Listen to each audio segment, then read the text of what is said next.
அனைவருக்கும் வணக்கம். இன்றைக்கி நம்ம கரண்ட் அஃபேர் சீரிஸில் லாஸ்ட்டாக இருக்கிற ஒரு பிடிஎஃப் பார்க்குறோம். அதாவது பிப்ரவரி மந்தோட பிடிஎஃப் பார்க்குறோம். இது கீழே லிங்க்கில் டிஸ்கிரிப்ஷனில் கொடுத்துருக்குறேன். இதை பற்றி எலாபரேட்டாக இதை பற்றினா என்ன சீரிஸ், இது என்ன கரண்ட் அஃபேர் சீரிஸு, என்ன ஐடியாலஜியில் கொடுத்துருக்கோன்றது வந்து ஜூன் கரண்ட் அஃபேரில் சொல்லியிருப்பேன். உங்கள் எல்லாத்துக்கும் டவுட் இருக்கும், பிப்ரவரி வரையே படித்தா போதுமா, இல்லை மார்ச், ஏப்ரல், மே அதெல்லாம் படிக்க வேண்டாமா, ஏன்னா ஜூனில் தானே எக்ஸாம்ன்ட்டு. நான் ஒரு சிம்பிள் லாஜிக் சொல்கிறேன், அது யோசிச்சு பாருங்கள். பிப்ரவரி 30 நோட்டிஃபிகேஷன் வந்துச்சு, ஜனவரி 30 நோட்டிஃபிகேஷன் நினைக்கிறேன், குரூப் 4 நோட்டிஃபிகேஷனு. பிப்ரவரி 29 க்ளோஸ் ஆச்சு. ஸோ ஜனவரி டு பிப்ரவரிக்குள்ளே எல்லாம் அப்ளை பண்ணி முடிச்சிருப்பாங்க. பிப்ரவரி 29 எத்தனை பேர் அப்ளை பண்ணியிருக்காங்க, எத்தனை பேர் கொஸ்டின் எடுக்கணும் அப்படின்ற டீட்டெயில்ஸ் வந்து தெரிஞ்சிருக்கும் டிஎன்பிஎஸ்சிக்கு. ஸோ மார்ச்லேருந்து எனக்கு தெரிஞ்சு குறைஞ்சது லாஸ்ட் டைமில் 21 லட்சம் பேர் என்னமோ அப்ளை பண்ணாங்க 2022. ஸோ அந்த இதை விட கொஞ்சம் கம்மியாக வச்சுக்கோ, 18 லட்சம் பேர்னாலும் கொஸ்டின் பேப்பர் அடிக்கிறதுக்கு டைம் ஆகும்.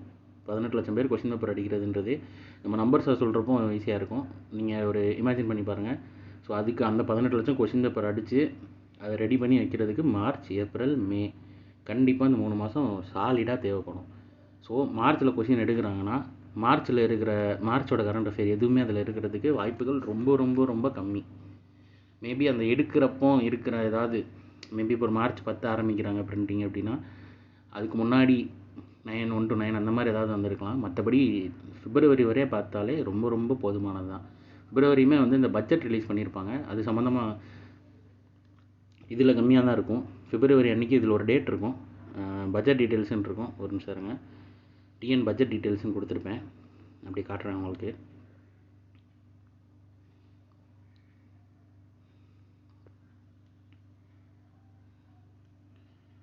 அந்த பட்ஜெட் டீட்டெயில் இருக்கிற டேட்டில் வந்து நான் அதை பற்றி போட்டிருப்பேன். சும்மா ஓவர்வியூவாக ஒரு இது பார்த்துக்கோங்க அந்த டேட்டில் இருக்கிற நியூஸை.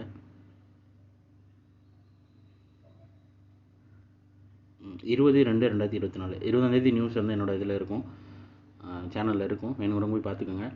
ஸோ நான் நார்மலாக என்ன சொல்லுவாங்கன்னா 1 இயர் கரண்ட் அஃபேர் படிக்கணும்பாங்க. ஸோ நீங்கள் போன ஜனவரிலேருந்து இந்த பிப்ரவரி வரையே படிச்சிங்கன்னா இன்னும் நீங்கள் எக்ஸாக்டாக எப்படின்னு தெரில, பட் லாஸ்ட்டாக ஒரு 8 மந்த் கரண்ட் அஃபேர்ன்றதே ரொம்ப ரொம்ப சாலிடாக போதுமானது தான்.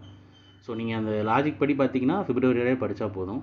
உங்களுக்கு ஒரு 8 மாதன்றது நம்ம 12 மாதம் ஒரு 14 மாதம் படிக்க முடியலனாலும் 8 மாதம் சாலிடாக படிச்சிருக்கோம் அப்படின்னு ஒரு கான்ஃபிடென்ஸோடு நீங்கள் போய் அட்டன் பண்ணலாம் கரண்ட் அஃபேரை. நீங்கள் இதை கிராஸ் வெரிஃபை பண்ணுறதுக்கு நம்ம அந்த கவர்மெண்ட்லேருந்து ப்ரொவைட் பண்ணுவாங்க, டிஎன் கரியர் சர்வீசஸ் அப்படின்னு, அதை வச்சு கூட நீங்கள் கிராஸ் வெரிஃபை பண்ணிக்கோங்க. அது ஃப்ரீயாகவே அவைலபிலிட்டி இருக்கும். பிடிஎஃபை டவுன்லோட் பண்ணி நான் எழுதியிருக்க நியூஸையும் இதில் இருக்கிற இம்பார்ட்டண்ட்டையும் அதில் இருக்கிற இம்பார்ட்டண்ட்டையும் வச்சு பாருங்கள். இம்பார்ட்டன்ட் நியூஸஸ் எல்லாமே இதில் கவர் பண்ணியிருப்பேன் நான். ஸோ வைஸாக யூஸ் பண்ணி யூட்டிலைஸ் பண்ணிக்கோங்க. எக்ஸாம் முடிக்கிறவங்க எக்ஸாம் முடிச்சுட்டு இந்த சீரிஸ் யூஸ்ஃபுல்லாக இருந்துச்சா இல்லையான்றதை எக்ஸாம் முடிச்ச அன்றைக்கி கமெண்ட் பண்ணுங்கள், அன்றைக்கி சந்திப்போம். அதே மாதிரி எக்ஸாம் முடிச்சதுக்கப்புறம் கரண்ட் அஃபேர் நம்ம இந்த ஜூன் டு பிப்ரவரியில் பார்த்ததை வச்சு வந்திருந்த கரண்ட் அஃபேர் எல்லாத்துக்கும் தனியாக ஒரு வீடியோ நான் எக்ஸாம் குரூப் 4 முடிஞ்சோடனே போடுறேன். கேட்டிருக்காங்களா இல்லையா அப்படின்ற மாதிரி ஒரு இதில் போடுறேன், அதையும் யூட்டிலைஸ் பண்ணிக்கோங்க. எல்லோரும் நல்லா பண்ணுங்கள். All the best. தேங்க்யூ.